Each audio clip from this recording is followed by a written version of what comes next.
বন্ধুরা আসসালামু আলাইকুম, সবাই কেমন আছেন? আশা করি ভালো আছেন। তো আমিও ভালো আছি।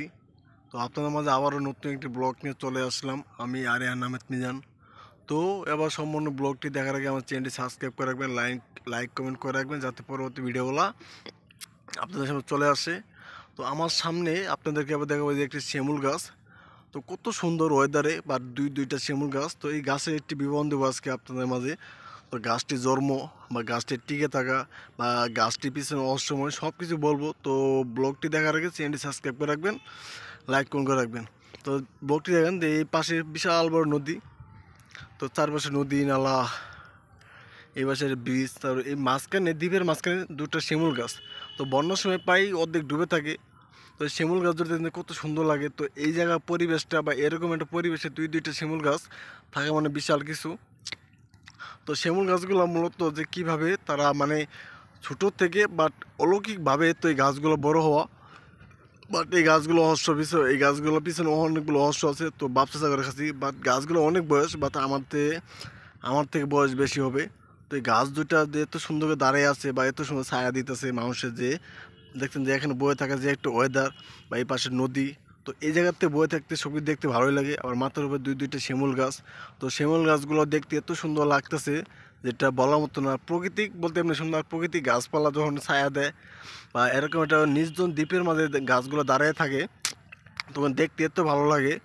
তো বন্ধু ভালো করে দেখতেছেন। আর গাছগুলো আসলে মূলত দেখতে অনেক সুন্দর। শিমুল গাছ তো জানেন যে শিমুল গাছে তোলা হয়। আর এই গাছে মূলত তোলাগুলো কেউ পারতে পারে না, কারণ জানি যে এই গাছে একটি সমস্যা। তো এই গাছে কেউ কাটতে পারে না, গাছ কাটা সাহস পায় না। আর এই গাছটা অলৌকিকভাবে বড় হওয়া, কারণ বন্যার দিনে পানিতে ডুবে থাকে, তবুও গাছগুলো আল্লাহর রহমত অনেক বড় হয়ে গেছে। আর এখন তো মানে গাছগুলো ডোবার কোনো চান্স নেই, বাট পানি উঠে, গাছে অনেকটুকু পানি উঠে। কিন্তু গাছগুলো দেখতে সুন্দর লাগে, দেখতেছেন গাছে গোড়াতে বা এই সাইডে বসার যে জায়গাটা, এই জায়গাটা অনেক সুন্দর লাগে। পাশে একটা ব্রিজ বা এই পাশ দেখা যায় কত সুন্দর একটা নদী।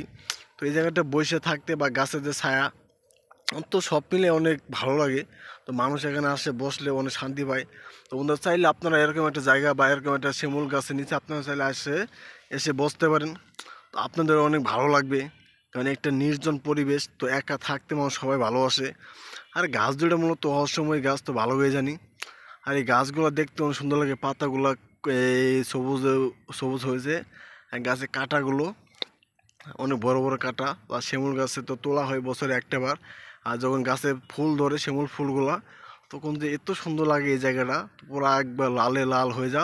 তো তখন এত সুন্দর বা এই জায়গায় ওয়েদারটা বা এই জায়গার পরিবেশটা আরও অনেক সুন্দর হয়ে যায়। তখন এই জায়গাটা বসে থাকতে বা মানুষ ছবি তোলার জন্য অনেক মানুষ আছে তো এই জায়গাতে।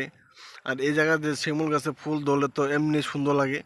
আর যখন এই দুইটা গাছ, তো চারপাশে পানি, এই টাইমে ফুল ধরে থাকে, তখন এত সুন্দর লাগে বা মানুষ এত আসে এখানে ঘুরতে।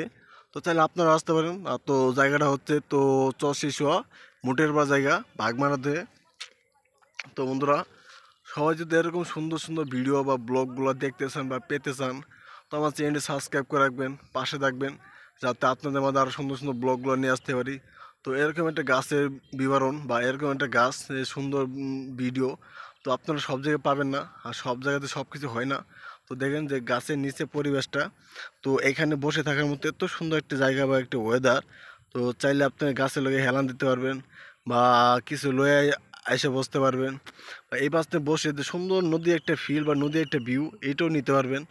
আর গাছ জুড়ে দেখেন যে কত সুন্দর লাগতেছে, যেটা বলার মতো নয়। ধরুন আমি আপনাদেরকে গাছে ঘোরায় নিয়ে যাই দেখাবো আস্তে আস্তে। আর গাছটি কত সুন্দর লাগে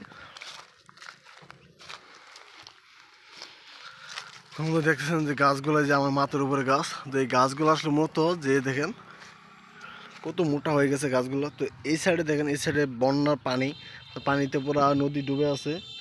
তো এই জায়গাটা একটা সময় পুরো ভরে যাবে। আর এই শিমুল গাছগুলো দেখতেছেন,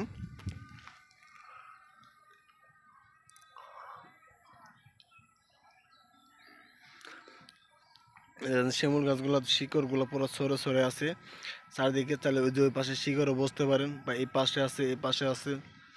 আমার হাতে এই যে আরেকটা গাছ, তো এই গাছটা একই অবস্থা। তো ওই পাশে একটি রাস্তা, তো রাস্তার ধারে নিচে এমন দুইটা রহস্যময় শিমুল গাছ, তো যেগুলা মূলত আজ পর্যন্ত কেউ ডাল কাটে নাই বা এখন তো ফুলও কেউ পারে না, কারণ যখন শিমুল ফুল ধরা হয় তখন কেউ শিমুল ফুল ওঠায়ও না, কারণ ওটাই থেকে ভয় পায়, কারণ কী না কি হয়। তো যাক বন্ধুরা, সবাই ভালো থাকবেন, সুস্থ থাকবেন। আল্লাহ হাফেজ। আমার চ্যানেল সাবস্ক্রাইব করে রাখবেন, আর সুন্দর সুন্দর ভিডিও নিয়ে চলে আসবো। আল্লাহ হাফেজ।